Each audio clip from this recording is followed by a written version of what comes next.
Hi, today we're going to focus on the creation of an irrigation or fertigation program. To do so, we're going to access the Plan, then Irrigation Program section. Then click on plus button on the top left of the screen. We have now access to 8 steps process to create that irrigation program, with the first step being a welcome page. Step number 2 is giving a name to the program. Let's call it demo. Step number 3 is to choose the sequence, which is choosing which valve is going to start in the first and then which valve is going to follow afterward. Let's choose valve number 1 first, then valve number 2, then valve number 3. We're not going to irrigate valve number 4, but we know that valve number 5 and valve number 6 are on small blocks and can be grouped together. So to group valves, we're going to push the control key on the keyboard and click on 6 as well, and click and drag those both valves to the sequence together. Our sequence is created. Valve number 1, 2, 3, and then 5 and 6 together will run on our program. We have now access to the schedule options. No schedule means the user will start manually the program.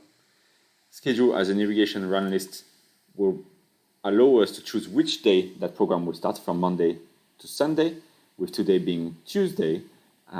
We want to start that program on a Thursday, right-click on Thursday, and do fertigation. We also want to start that program on Sunday with only water, and do water only. We want to start that program at 6 in the morning. We also have access to a third option, which is scheduling irrigation by days.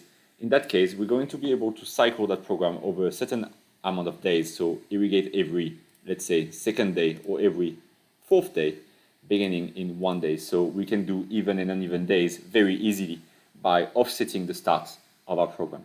Let's come back to irrigation as a run list for our example, with fertigation on Thursday and watering only on Sunday. Start program at 6 in the morning. Next step will allow us to cycle that program over a certain number of time. The cycle options can be very useful in a case of frost protection, for example, where we're going to cycle a program again and again until we reach a certain level of temperature. It can also be used for high-frequency irrigation on and glasshouse horticulture applications. Conditions will allow us to start or stop a program based on conditions. Those conditions are coming from any, or can be set up from any sensor coming from the field.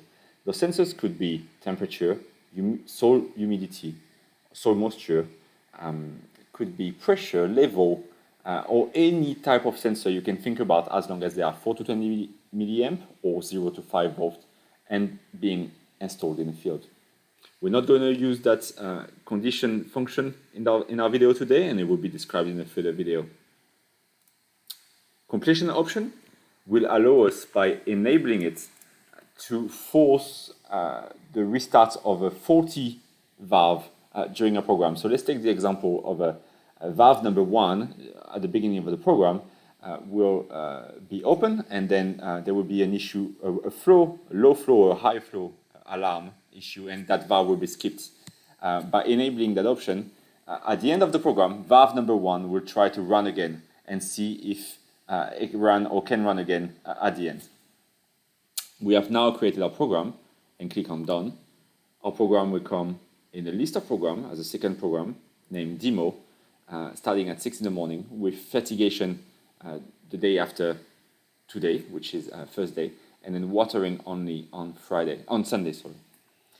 We have now access as well to a new page where we see the sequence 1, 2, 3, and then 5 and 6 together. We can choose the method of irrigating.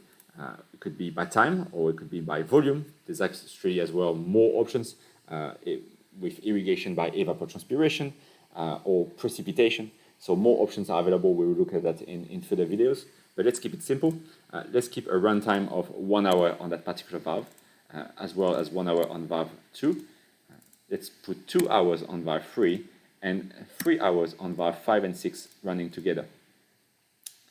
We can as well, for our fertigation, here actually you can see our fertigation has 4 different injectors. Injector number 1, injector number 2, 3, and 4. Let's only focus on injector number 1, where we can choose a method of fertigation. We can have a proportional method, number of liters per cubic meter of water going through the main line, It could be proportional per time as well. There's actually more options down the road, but let's go simple and do an injection of liter bulk, which means we're going to inject a certain amount of solution during the irrigation. That solution will be measured by a fert meter at the injector location and reported to the controller.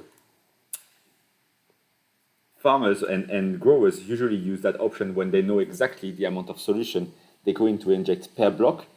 It's been usually calculated by themselves or agronomic consultant, and you are able to enter that value here where we want to, for example, on that valve number 1, inject 120 liters of fertilizer.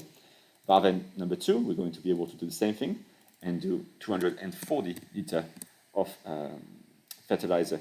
We can actually copy with Ctrl-C and then Ctrl-V, paste those values down to all the valves in the same program. Let's actually change that number, why not here, to 300 liters, because it's been calculated for valve 5 and 6 running together.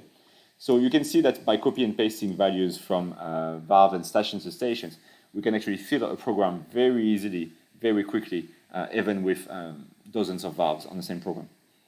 An option I haven't looked at here is water before and water after, which means that we're going to be able to pre-wet our soil before fertigating. And we're also going to be able to leave the last 15 minutes, or force the system to have the last 15 minutes of irrigation of that particular valve to be only with water. So we're going to be able to drain our network from any fertilizer before we switch to the next valve. It can be critical when we use different fertilizer or different chemicals for different crops on the same program running at the same time. Again, we're going to be able to Ctrl-C, Ctrl-V, so copy and paste those values from valves to valves. We have now entered all those values and the necessary values for our program to run. It's created. We're going to be able to synchronize it with our controller on site. The synchronization takes a few seconds if we click on this particular button.